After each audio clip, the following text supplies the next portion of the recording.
Dahil sa kanyang pagtakas mula sa kasal na pinaplano ng mga magulang, napadpad ang dalaga sa bahay ng binatang si Ezekiel. Sa sobrang gutom, ay pumasok siya sa bahay nito nang walang paalam. Napagkamalan siya nitong magnanakaw dahil sa nadatnan siya nitong kinakain ang hapunan ng binata. Nakiusap ang dalaga na huwag siyang ipapakulong. Pumayag naman ang binatang si Ezekiel, pero ang magiging kapalit ay magiging katulong siya nito.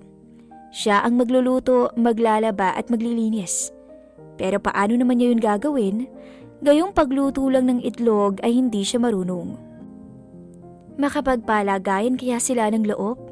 At paano kung malaman nila na sila palang dalawa ang nakatakdang ipakasal ng mga magulang nila?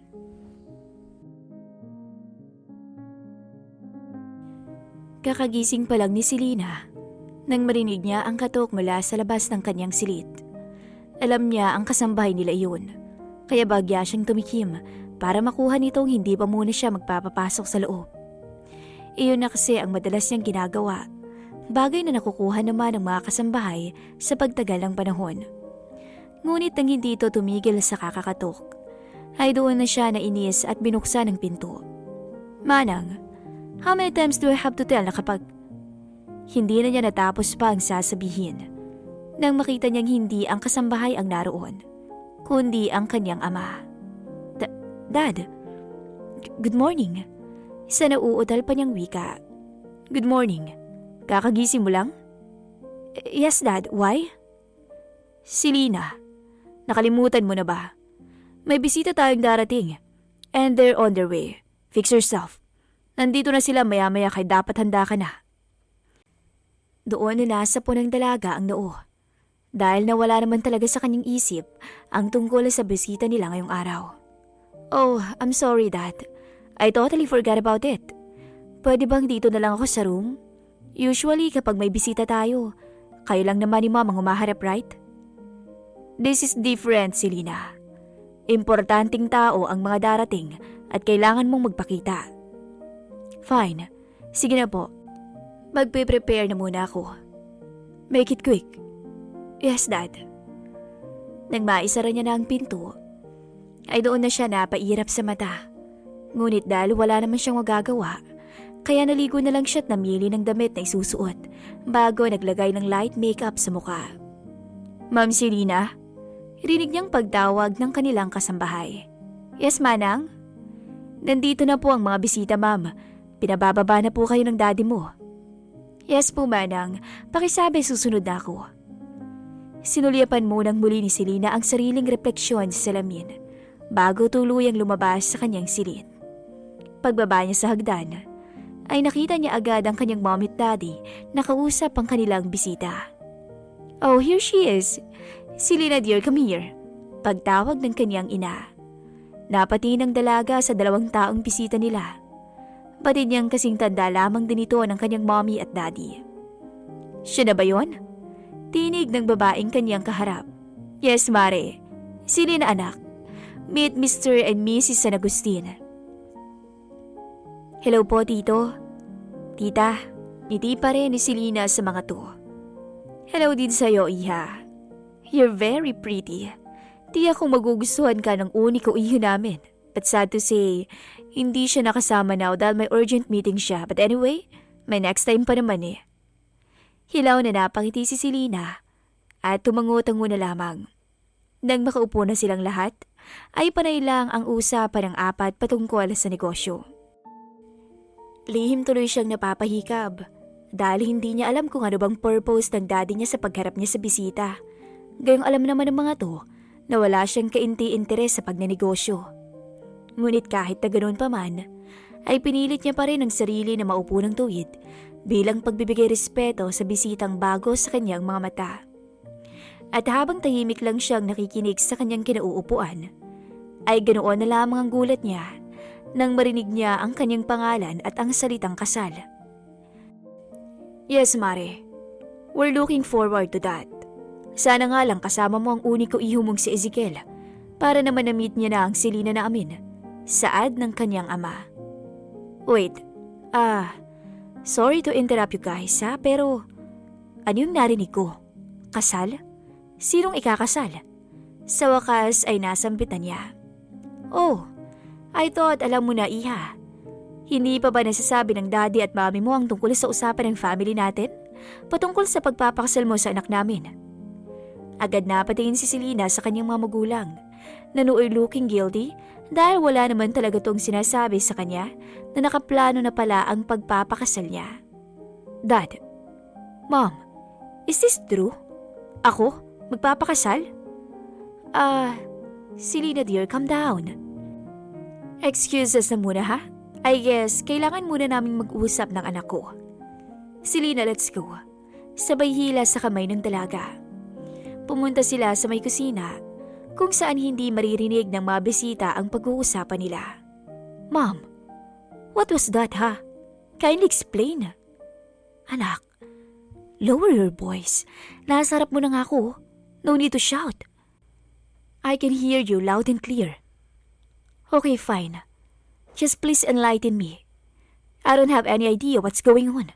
Saan ako ipapakasal? Sa anak nila? Sweetie, look. Nasa tiyan pa lang namin kayo. May kasunduan na kami na ipapakasal namin kayo. Our family are in good terms. We stay connected for how many decades. Kilala na namin ang pamilya nila at ang pamilyang pinagmula ng magiging asawa mo. They're all nice, Selena. Yes, Mom. Nandun na nga po tayo. They're nice nga po at napapansin ko naman yun. Pero dahil, first time ko palang silang na-meet. At yung sinasabi mong anak nilang ipapakasal sa akin, hindi ko rin kilala. And you know what worse? Biglaan ang lahat. Wala man lang paabiso na ganito palang mangyayari ngayong araw. Dinaig ko pa yung kinalbuhan ng biglaan without any permission. Kung matagal nyo naman pala itong pinagplanuhan, di sana noon pa lang, pinakilala nyo na kami sa isa't isa, hindi yung ganito, biglaan. Selena, I'm sorry, okay?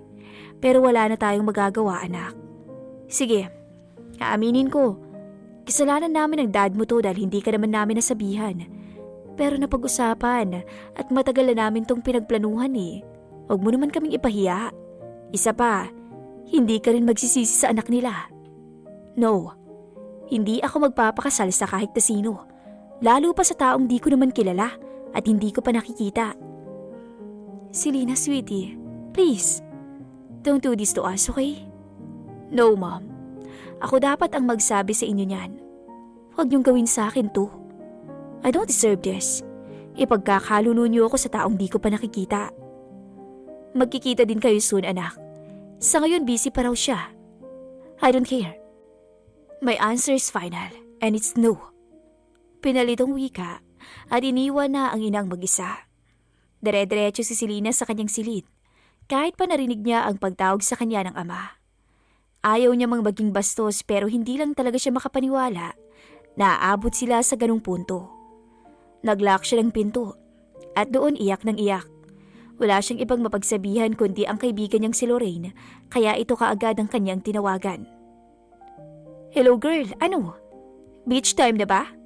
Bungad pa ni Lorraine sa kabilang linya. Tanging pagikbi naman ang naging tugon ni Selena dito. Hey, are you somewhat crying? Oh my, you're crying nga. Are you okay, Selena? What happened? Lor, I had a terrible day. Bakit? Hoy gaga, ano ang nangyari? Wala na ring nagawa pa si Selena kundi ang ikuwento sa kaibigan ang nangyari at ang planong pagpapakasal sa kanya ng ama't ina sa isang lalaking hindi pa niya nakikita at nakikilala. Talk to them na lang. Malay mo, di ka nila pilitin, di ba? After all, anak ka naman nila Di ka naman siguro nila pipilitin gawin ang isang bagay na labag sa loob mo. I don't think so, Lorraine.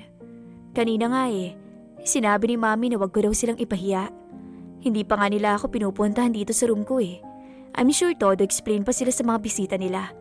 At alam ko rin na kung pupuntahan man nila ako dito, pipilitin lang nila ako. Hanggang sa hindi na rin ako makatanggi. Kaya dapat, bago pa nila gawin yon, maunahan ko na sila. What? Teka, hoy. Anong binabalak mo, girl? Aalis ako dito. Maglalayas ako. Hoy, maghunos dili ka nga. Huwag mong gawin yan. Ang mabuti pa, kung magpapalamig ka, dito ka na lang sa bahay or sa konto ko. No, kapag dyan ako sa'yo, mahahanap nila ako. At kapag nahanap nila ako, ganun pa rin ang magiging takbo ng istorya. Pipilitin pa rin nila ako magpakasal kaya no. Saan ka pupunta? I don't know. Basta dapat ako lang ang makakaalam. Maski ikaw ay bawal. Uy, grabe ka na ha? I'm your loyal friend, Selena. Bakit pati ako paglilihiman mo? Loyal friend? Really? Kapag nagkagipitan na, lagi mo akong nilalaglag sa parents ko. Sige na, I have to go para mapagplanuhan ko pa to. Hoy, girl! Agaran nang pinatay ni Selena ang linya at nagsimula ng mag-impake. Gamit ang maliit niyang backpack, ay doon niya inilagay ang mga gamit at damit niya. Hindi niya naman dinamihan ang kanyang daladala dahil ayaw niyang magdala ng mabigat na bagay. Nang matapos, ay pinakinggan niya muna ang paligid ng bahay bago siya dali-daling humakbang pababa ng hagdan hanggang sa siya'y makalabas. Ma'am Selena? Saan po kayo pupunta? Tanong ng gwardiya na nooy palapit na sa kanya. Wala dyan lang. Nasa labas kasi si Lorraine at manghihiram siya ng mga damit ko, so ihahatid ko lang. Ganun po ba, ma'am? Ako na lang po kaya. Ang init po kasi, baka mapano po kayo. No, kuya, it's okay. Tsaka may sasabihin din ako kay Lorraine. Girls talk, alam mo na. Dito lang ako, kuya. Babalik din po ako kaagad. Sige po, ma'am. Nang makalayo na ang dalaga sa gwardiya, ay doon pa lang siya nakahinga ng maluwag.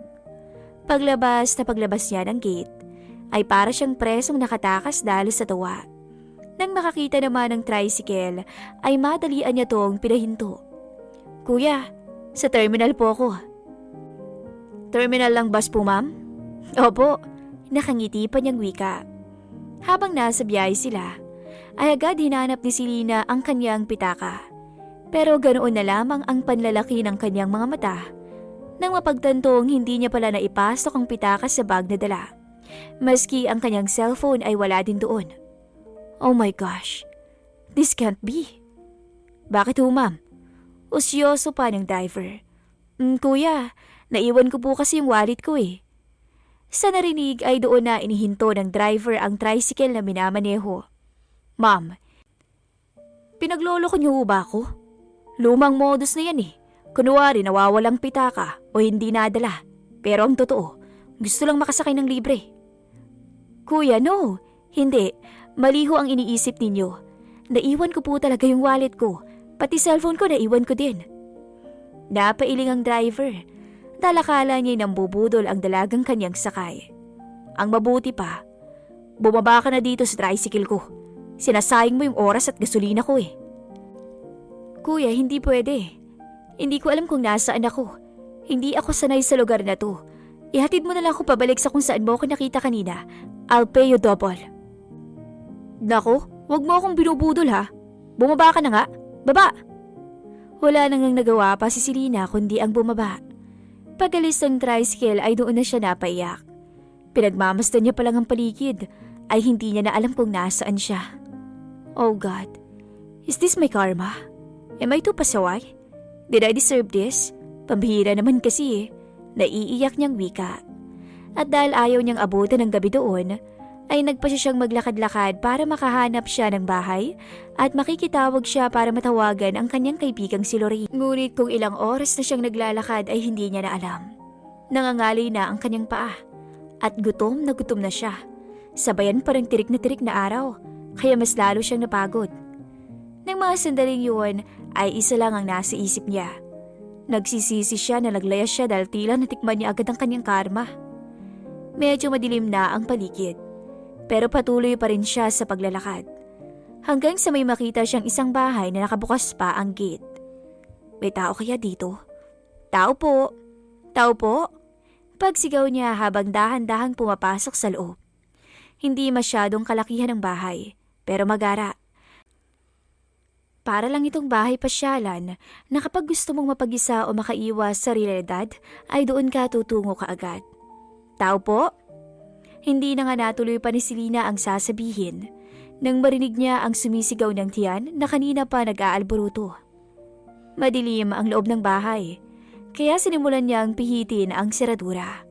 Tao po, papasok po ako nasabi pa niya. Nakita niyang may ilaw sa may bandang kusina. kaya doon na siya dumiretso. Ang buong akala niya ay may tao doon, pero wala pa rin at sobrang tahimik ng paligid. Kaya sinunggaban niya na ang pagkakataong yun para lagyan ng laman ang kumakalam niyang tiyan. Sorry Lord, pero kailangan kong gawin to eh. Ayoko namang mamatay sa gutom. Hindi pa ready yung beauty kong mamatay. Nasambit niya at dagli ng kumain. Samantala, ang binatang si Ezekiel na may dali-dali na ring bumabalik sa bahay matapos niyang itapon ang naipon niyang basura sa malapit na pit. Isinara niya ang gate at dumiretso na sa loob. Nangakma na sana siyang papanhik sa kanyang silid, ay doon na nangunot ang kanyang noo nang may marinig siya sa may bandang kusina. Dahan-dahan siyang naglakad papunta doon at ganoon na lamang ang panlalaki ng kanyang mga mata nang makita ang isang hindi pamilyar na babae na kinakain na ang kanyang hapunan. Sino ka? Tinig niya na siyang nagpapitlag pa kay Selena. Ikaw, sino ka? Sino ako? Bakit ikaw ang nagtatanong gayong ikaw ang nasa pamamahay ko? Magnanakaw ka no? Me? A thief? Hindi ah. So anong tawag mo sa sarili mo? Bigla-bigla ka nalang pumasok sa bahay ko at kinain mo pang hapunan ko. Kung hindi ka magnanakaw, ano ka? Akyat bahay? Hindi. Bukas kasi yung gate eh. Kaya pumasok na ako. Alam ng Diyos na sigaw ako ng sigaw kanina kung may tao ba. Alam ng Diyos. Paano ba yan? Hindi ko siya matatanong kung totoo bang pinagsasasabi mo o hindi. Pero hindi ako nagsisinungaling. Nothing new. Iyan naman talaga ang sinasabi ng mga kriminal at magnanakaw. Kitang-kita ni Selena ang pagdukot ng binata sa kanyang cellphone at may tinitipang numero. Teka, anong ginagawa mo? Sinong tatawagan mo? I'm calling the cops. Ipapakulong kita. Ano? Hindi. Hindi mo ako pwedeng ipakulong. At bakit hindi? Kasi hindi ako masamang tao. Hindi rin ako magnanakaw. Kahit i-check mo pa isa-isang mga gamit mo dito. Gutom lang talaga ako, please. I'm not a bad person. Maawa ka na sa akin. Sige, ganito na lang. Ano bang gusto mo? Gusto mo bang sumayaw ako? Mag-rap? Kumanta? I'll do it.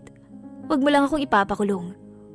Or ano na lang, kunin mo na lang kung katulong mo dito. Sa huling sinabi ni Selena, ay doon na natigil si Ezekiel at saglit na nag-isip. Maid, ikaw? Oo, kaya kong linisin ang buong bahay mo.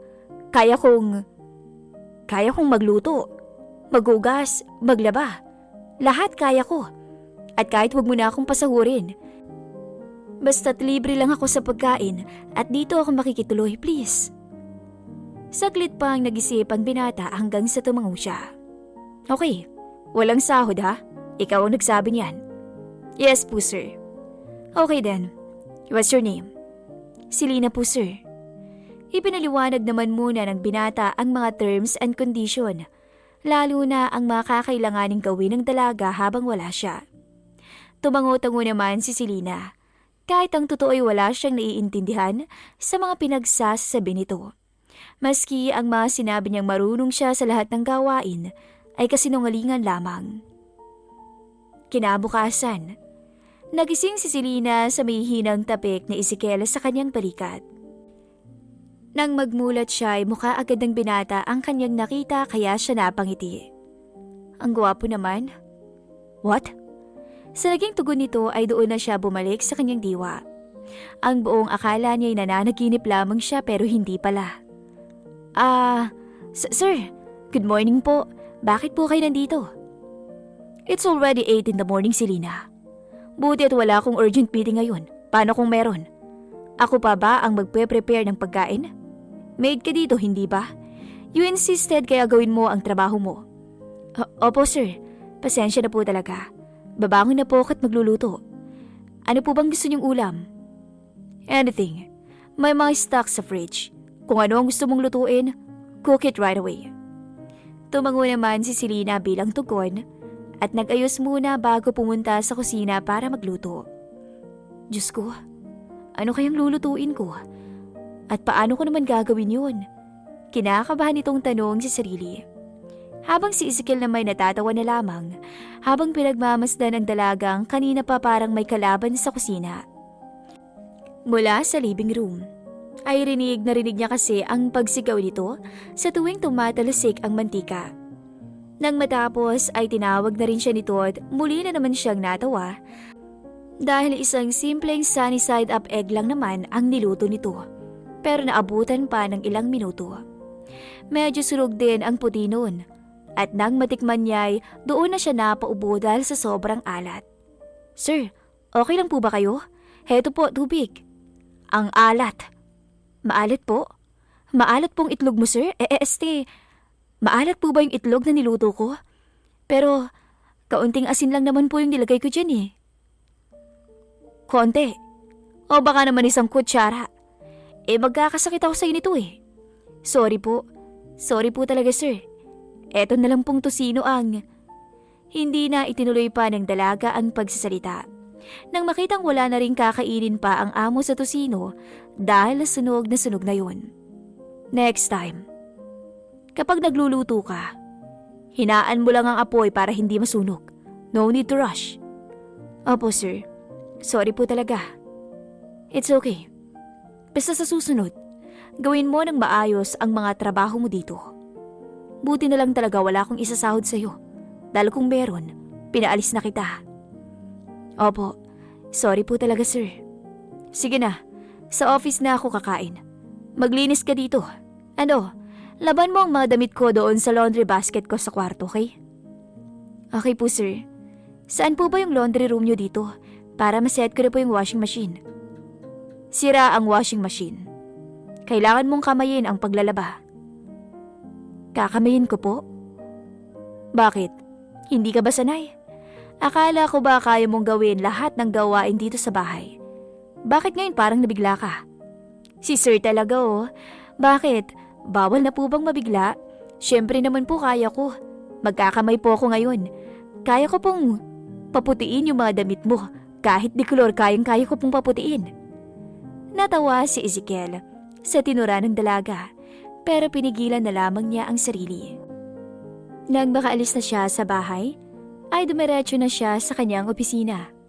Saktong naroon ang kaibigan niyang si Martin, kaya ikinuwento niya dito ang tungkol kay Selena.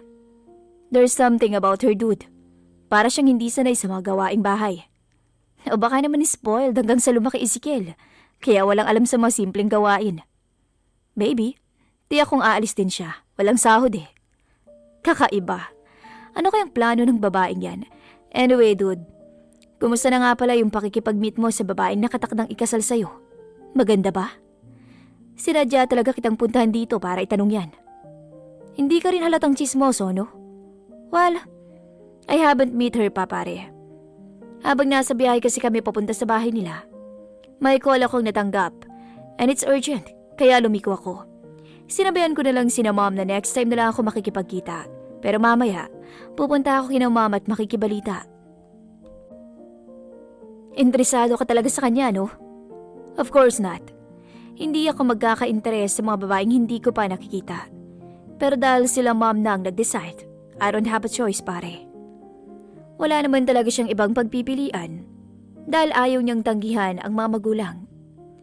Pagkatapos ng mga trabaho ni Ezekiel sa opisina, ay pinuntahan niya muna ang mga magulang sa bahay nito.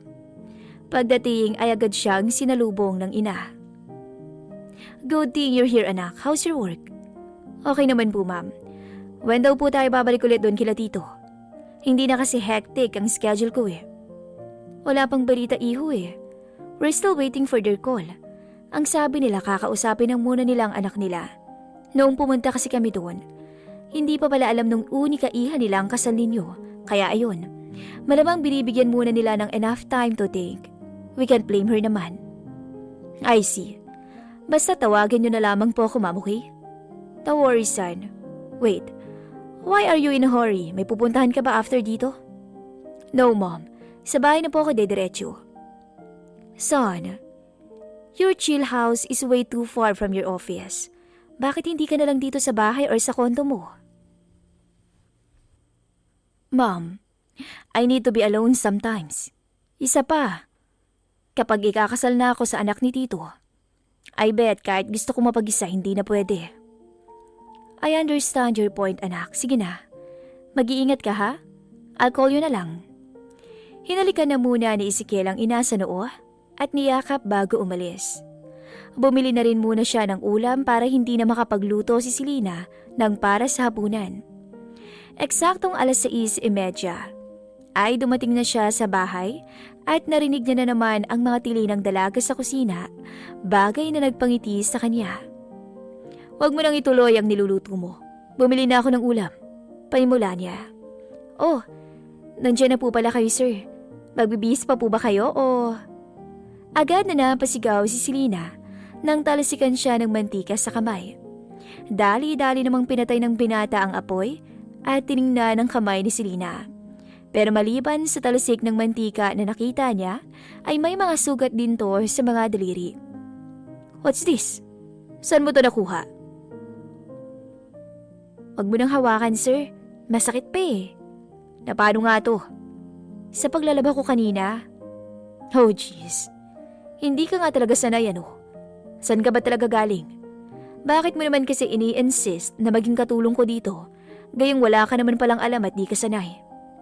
Kailangan ko lang na matutuluyan eh. Please, wag mo naman akong paalisin. Pasasaan ba't matututo rin naman ako? Just give me a chance. Fine. I'll let you stay here. Pero habang nandito ka, at may oras din ako, tuturuan kita, okay? Thank you, sir. Ezekiel, just call me by my name. Sir is too formal. Sige, Ezekiel. Salamat. No worries. But first, gamutin na muna natin yung mga sugat mo, okay? Hold on, at kukunin ko lang yung cream. Iyon na nga ang kanyang ginawa. Tahimik naman na napatitig si Selena sa kanya habang unti-unting napapangiti. Mabuti ka pa, may alam kaysa sa akin. I live alone kasi. I mean, my mom kept on saying na sa bahay na raw ako. Pero ayoko naman. Gusto kong maging independent kahit noon pa. May kondo ako pero ayoko dong mag-stay. Mas gusto ko dito dahil tahimik. At ako lang mag-isa. Eh paano ba yan? Nandito na ako. May kasama ka na. Gusto mo pa rin ba dito? Oo naman. I mean, gusto ko pa rin naman. Hindi ka naman madaldal and you're kinda cute. Cute? Ang ibig kong sabihin, cute ka kapag tumitili ka while cooking. Oh, okay na tong daliri mo. As much as possible, huwag mo munang babasa ilang tubig hanggang bukas. Ha? Pero paano ako magtatrabaho? Ako na muna. Sigurado ka? Pero ikaw ang... I'm sure, sige na. Huwag ka nang makulit. Huwag ka nang magreklamo at huwag mo nang sasawayin ng boss mo. Boss mo ako, di ba? Yeah. Ngiti niya at hindi pa rin natinag sa pagkakatitig kay Ezekiel. Sa pagdaan pa ng mga araw, unti-unti nang natututo ang dalaga dahil na rin sa tulong at mga pagturo ni Ezekiel. At ang improvements na yon ay nagsimula sa hindi niya pagdilig kapag nagluluto at nagpiprito. Mabilis na rin siyang makapaglinis at maaga nang nagigising para maghanda ng almusal. Kapag naman umuwi ang binata galing sa trabaho, ay may hapunan nang nakahanda. At kung noon ay puro lang fried foods ang kain ni Selena, ngayon pati ibang ulam ay kaya niya nang lutuin. At kung tama ang pagkakakalkula niya, 4 na buwan na siyang nasa poder ni Ezekiel. At talaga namang masasabi niyang ang laki na ng kanyang pagbabago. Bukod doon, alam din niya sa kanyang sarili na nahuhulog na siya sa binata. At maski si Ezekiel ay ganoon rin. Kaya naman na maghapunan sila ng sabay pagdating ng binata galing sa opisina, ay agad siyang napabuga ng malalim na hininga dahil balak niyang magtapat na dito. Selena, I know this is very uncertain kayong ilang buwan ka pa lang naman dito. Pero ayoko nang maglihim pa sa sarili ko. Hindi pa man natatapos ni Ezekiel ang sasabihin, ay napadda siya sa kinauupuan nang marinig ang tinig ng kanyang ina. May inaasahan kang bisita, Ezekiel? Nope, but I think si Mom yun. Wait, sasalubungin ko lang ha? Mom, why are you here? Salubong niya dito at sabay beso. "You're not answering my calls. At busy din ang dad mo. Nasa office pa. Kaya nagpa-drive na lang ako kay Manong papunta dito. What are you doing here, anak?" "Kumakain ako ng hapunan, Mom. Kumain na po muna kayo. Come, join us." "Us? May kasama ka?" "Yes po. May kinuha po kasi akong kasambahay." "Kasambahay? Akala ko ba gusto mong maging independent? Bakit ngayon may kasambahay ka? But anyway, I'm here kasi..." "Good morning po, ma'am. Tita?" Wika ni Selena, na nooy nanlalaki na ang mga mata dahil ang ina na tinutukoy ni Ezekiel ay ang ina rin ng lalaking ipapakasal sa kanya. Oh my gosh, Selena, iha! Wait, magkakilala kayo? Naguguluhang sambit ng binata. Yes, anak. Anong ginagawa niya dito? Don't tell me siya yung tinutukoy mong maid. Yes, mom. Oh gosh, mukha ba siyang maid, anak? Siya ang anak ng tito at tita mo. Siya ang nakatakdang ipakasal sa'yo. Actually, nandito ako dahil ngayon lang sinabi ng daddy ni Selena na she's missing. Ilang buwan na raw. At nandito ka lang pala, iha. Labis-labis na nag-aalalang mga magulang mo. Kailangan nilang malaman to. I'll call your mom. Tinawagan naman agad ng ginang ang kanyang mga magulang at ilang sandali lang ay dumating na ang mga to sa bahay ni Ezekiel. Doon na pinaliwanag ni Selena ang lahat at kung paano siya napunta kay Ezekiel na wala rin siyang kaalam-alam na ito din pala ang lalaking nakatakdang pakasalan niya. Anak, noong araw na naglayas ka, nag-usap kami ng mommy mo kung ano ang tamang gawin. Hanggang sa mapagpasya namin na hayaan ka na muna naming makapag-isip at makilala si Ezekiel. Ayaw ka naming pilitin. Pero pagpunta namin sa room mo, wala ka na dun.